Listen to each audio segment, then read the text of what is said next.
We often call it a beacon because at night it is lit up and it is silver and it is reflective. It is all windows on one side and really big and open on the other. And that was very intentional to allow the community to see in and to see that there was energy and there were exciting things happening.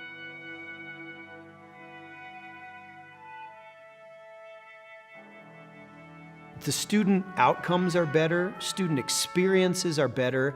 I notice our students being on campus a lot more because they want to be here to hang out after class, to rehearse after class, to meet with faculty members, and I think the same is true with faculty. So the energy level for the whole program is just so much higher now. When we were at University Hall, the dance studio was actually, it was a prior office space where cubicles were. So the shape of the dance studio was, I couldn't even tell you what it was. It was like a rhombus or something. Like all the angles were so wrong, and we couldn't do the normal things that you would do in a dance studio because we didn't have space.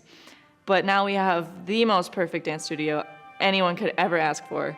For students, they really need the benefit of a good caliber acoustic space to really be able to hone their craft and to understand what it means to play and to be in a proper performing hall.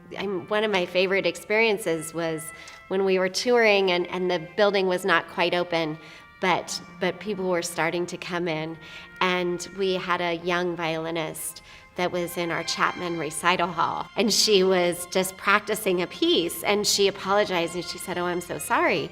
But I've never heard myself in this way. I've never been able to hear the music that I am making.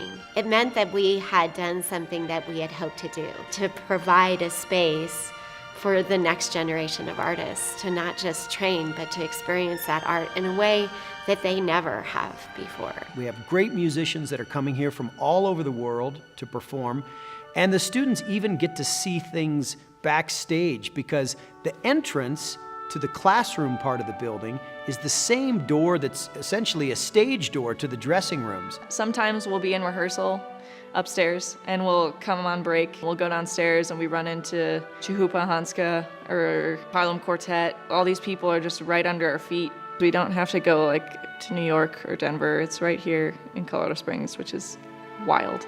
It's really part of the ethos of UCCS to be relevant to the community.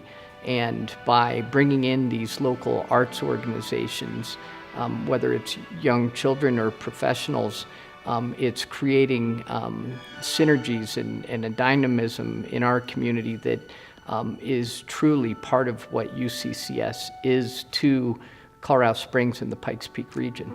For the younger communities of Colorado Springs, the Ent Center is actually already doing a lot because TheaterWorks is bringing in children for camps here and local dance studios perform on the Shockley Saddleback stage.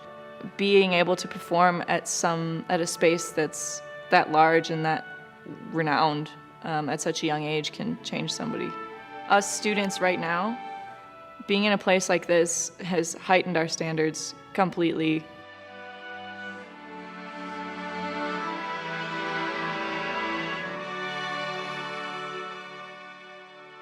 I'd really like the donors and folks in this community to really understand how important this building is as a learning space. It's on the university campus. The academic programs for theater and dance and music are in this building.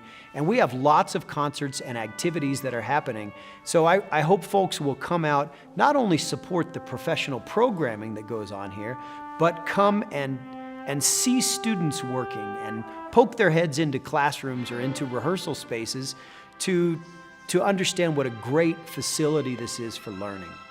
Having these spaces is just an incredible gift. From all students and artists working at UCCS, we would just like to say thank you for giving us a space that allows us to do what we love and to make us feel like what we're doing is important and to make us feel like our dreams are actually achievable.